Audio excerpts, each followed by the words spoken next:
Assalamualaikum warahmatullahi wabarakatuh. Semangat pagi dan salam sejahtera untuk kita semua. Siswa-siswi SMA, MA, dan SMK di seluruh tanah air, kelas online PPKN kembali hadir untuk menjumpai siswa-siswi sekalian. Kali ini kita akan membahas tentang harmonisasi hak dan kewajiban asasi manusia dalam perspektif Pancasila. Siswa-siswi, hari ini subpokok bahasan yang akan kita pelajari yang pertama, konsep hak dan kewajiban asasi manusia. Yang kedua, substansi hak dan kewajiban asasi manusia dalam Pancasila. Yang ketiga, kasus pelanggaran hak asasi manusia. Dan yang keempat, upaya penegakan hak asasi manusia. Pengertian hak asasi manusia menurut Undang-Undang Nomor 39 Tahun 1999 tentang hak asasi manusia. Hak asasi manusia adalah seperangkat hak yang melekat pada hakikat dan keberadaan manusia sebagai makhluk Tuhan yang Maha Esa dan merupakan anugerahnya yang wajib dihormati, dijunjung tinggi, dan dilindungi oleh negara, hukum, pemerintah, dan setiap orang demi kehormatan serta perlindungan harkat dan martabat manusia. Merujuk pada pendapat Jane Mattheson bahwa hak asasi sebagai hak-hak yang melekat dalam diri manusia, dan tanpa hak itu manusia tidak dapat hidup sebagai manusia, maka terkandung dua makna hak asasi manusia, yaitu hak asasi manusia merupakan hak alamiah yang melekat dalam diri manusia sejak ia dilahirkan ke dunia. Hak asasi manusia merupakan instrumen atau alat untuk menjaga harkat dan martabat manusia sesuai dengan kodrat kemanusiaannya yang luhur. Ciri-ciri hak asasi manusia.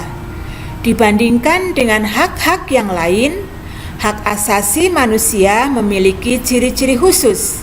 Yang pertama, hakiki, yang artinya hak asasi manusia adalah hak asasi semua umat manusia yang sudah ada sejak lahir. Universal, artinya hak asasi manusia berlaku untuk semua orang tanpa memandang status, suku bangsa, gender, atau perbedaan lainnya. Tidak dapat dicabut, artinya hak asasi manusia tidak dapat dicabut atau diserahkan kepada orang lain. Tidak dapat dibagi, artinya semua orang berhak mendapatkan semua hak, baik hak sipil, hak politik, hak ekonomi, maupun sosial budaya. Siswa SMA, MA, dan SMK yang Ibu banggakan, kita teruskan pembahasan kita dengan makna kewajiban asasi manusia. Ketentuan pasal 1 ayat 2 Undang-Undang Nomor 39 Tahun 1999 menyatakan, kewajiban asasi manusia merupakan seperangkat kewajiban yang apabila tidak dilaksanakan tidak memungkinkan terlaksananya dan tegaknya hak asasi manusia. Hak dan kewajiban asasi merupakan dua hal yang saling berkaitan dan memiliki hubungan kausalitas atau hubungan sebab akibat. Seseorang mendapatkan hak-haknya karena dipenuhinya kewajiban yang dimilikinya, dan sebaliknya.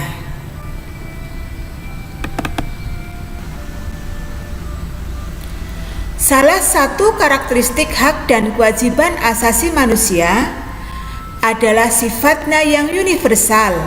Oleh karena itu, setiap negara wajib menegakkannya.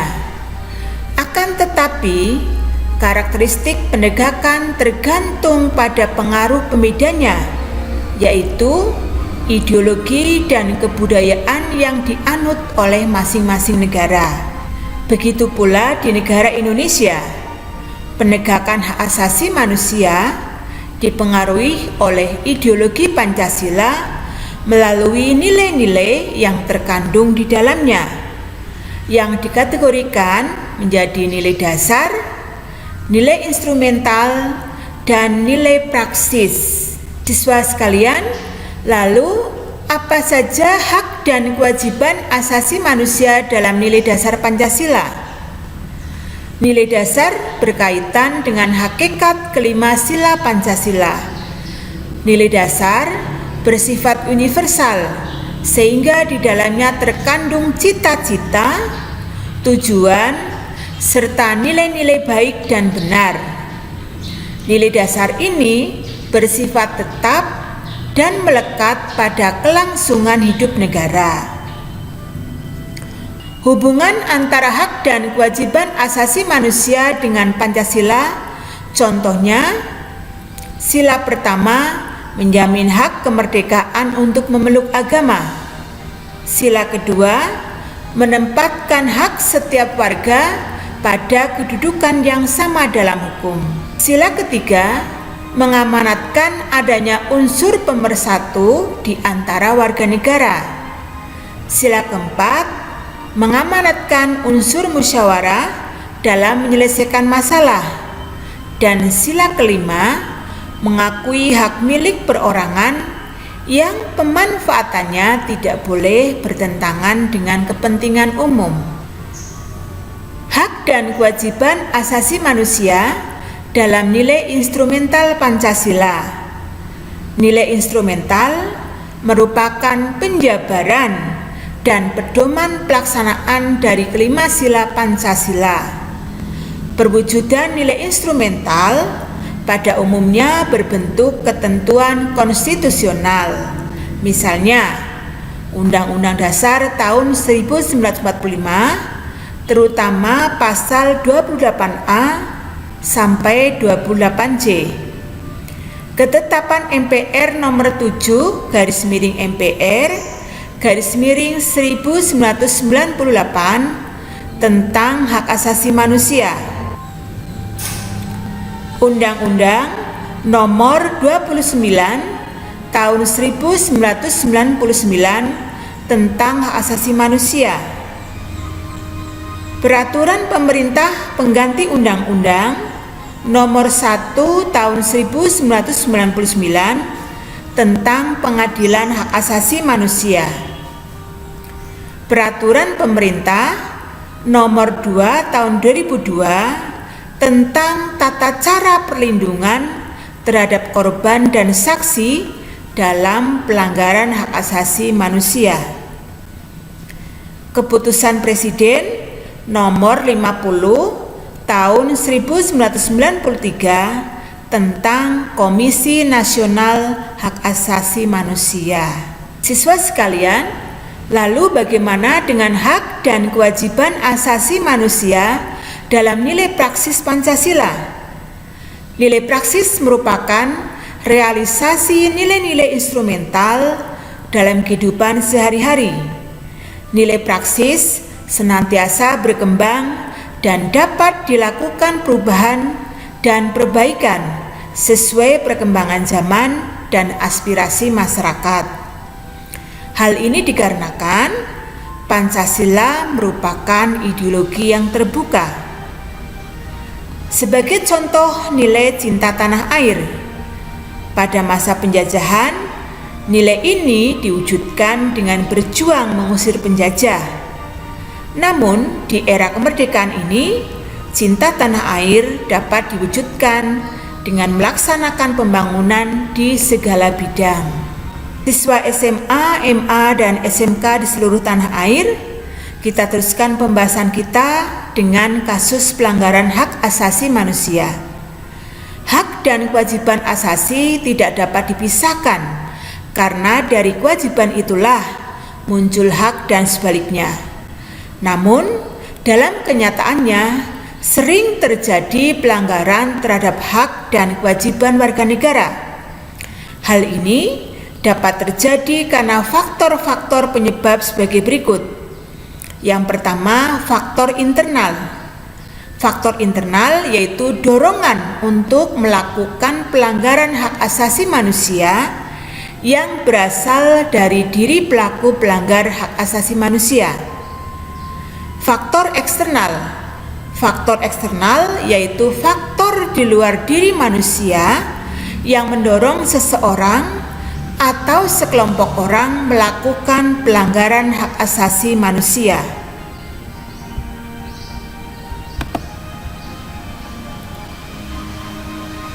Apa saja faktor internal yang mendorong pelanggaran hak asasi manusia? Yang pertama, sikap egois. Sikap ini akan menyebabkan seseorang selalu menuntut haknya sementara kewajibannya diabaikan. Yang kedua, rendahnya kesadaran hak asasi manusia. Sikap ini berakibat munculnya perilaku menyimpang terhadap hak asasi manusia karena pelaku tidak mau tahu kalau orang lain mempunyai hak yang harus dihormati. Yang ketiga, sikap tidak toleran. Sikap ini menyebabkan munculnya sikap tidak menghargai keberadaan orang lain. Lalu apa saja faktor eksternal yang mendorong pelanggaran hak asasi manusia? Yang pertama, penyalahgunaan kekuasaan.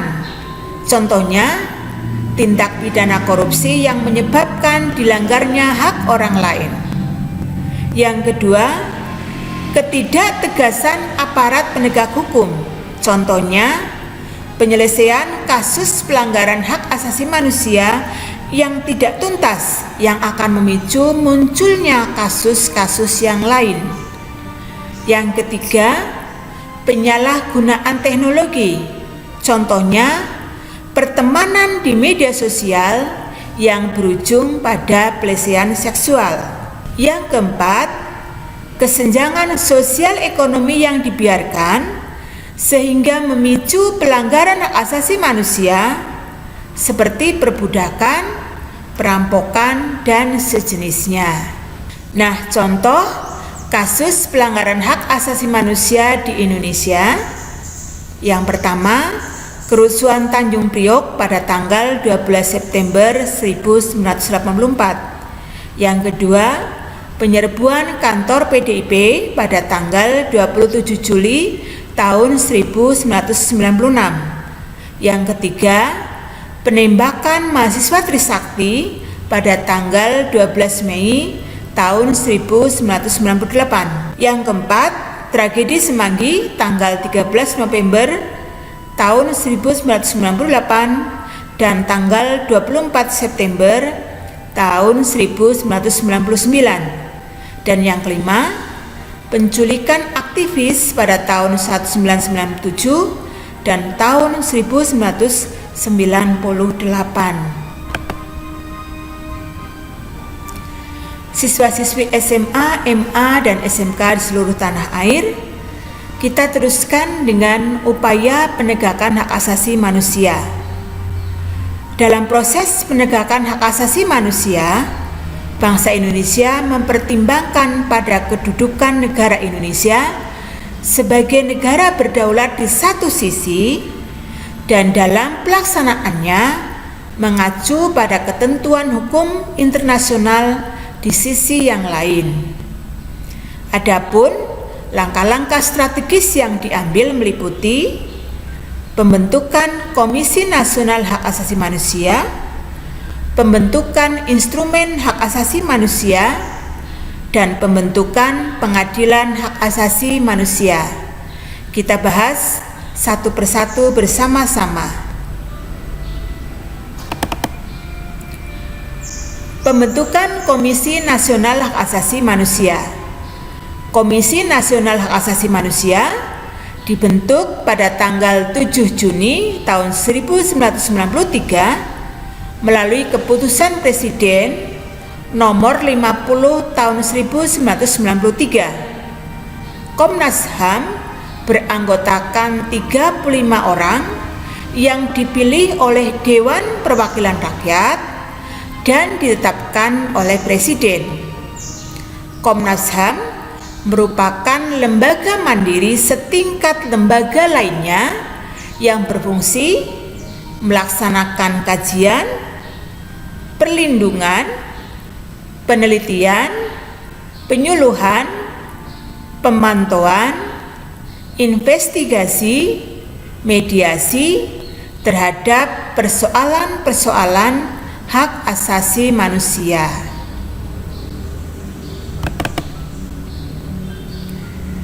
Adapun wewenang Komisi Nasional Hak Asasi Manusia, yang pertama, melakukan perdamaian pada kedua belah pihak yang bermasalah.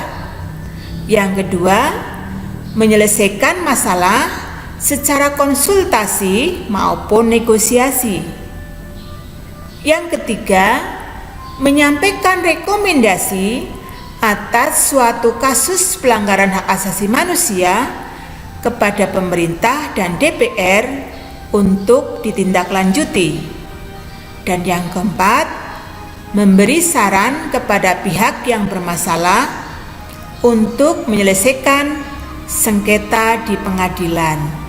Siswa SMA, MA, dan SMK di seluruh tanah air, selain Komisi Nasional Hak Asasi Manusia, di Indonesia juga terdapat komisi nasional lain yang berkaitan dengan hak asasi manusia, di antaranya Komnas Perlindungan Anak Indonesia atau KPAI, Komnas Anti Kekerasan Terhadap Perempuan, Komite Nasional Perlindungan Konsumen dan Pelaku Usaha, Komisi Kebenaran dan Rekonsiliasi Perempuan atau KKRN. Selanjutnya kita bahas pembentukan instrumen hak asasi manusia.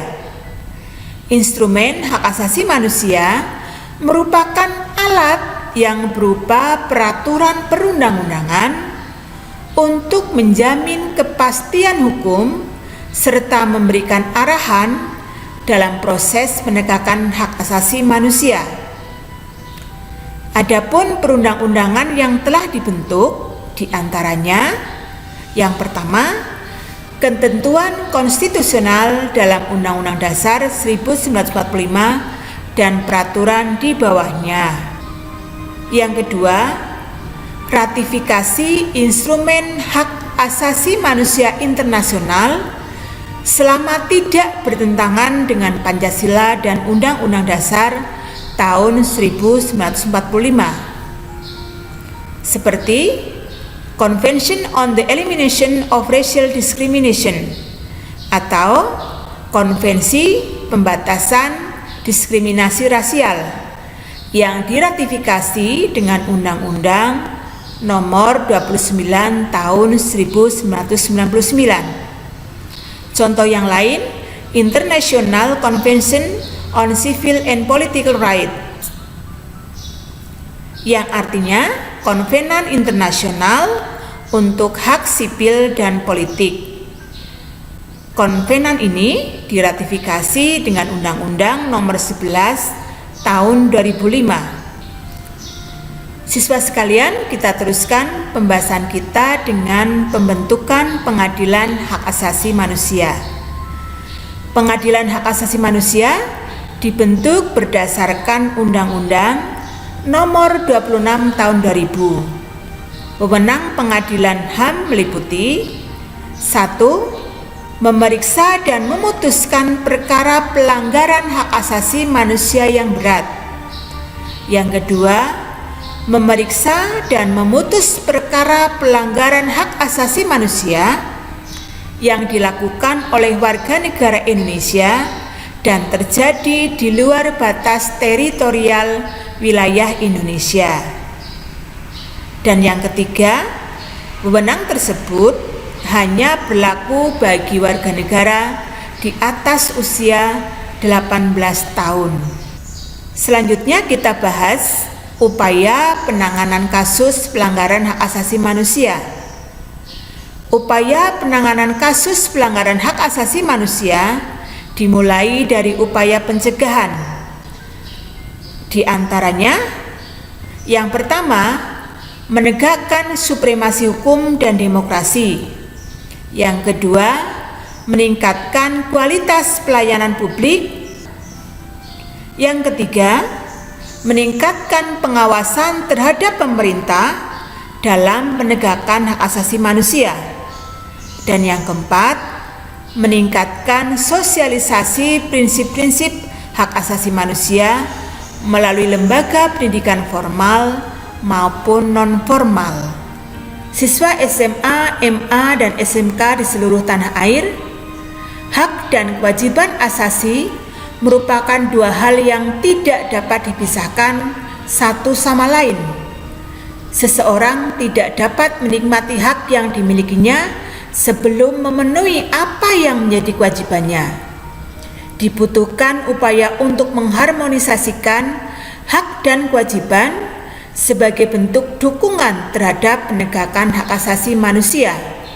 Di antaranya, dengan menampilkan diri sebagai manusia yang beradab, manusia yang selalu menghormati keberadaan manusia yang lain. Oke, siswa SMA, MA, dan SMK di seluruh tanah air, demikian tadi pembahasan kita bersama kelas online Guru Cilacap Channel. Semoga bermanfaat, sukses untuk kita semua. Wassalamualaikum warahmatullahi wabarakatuh.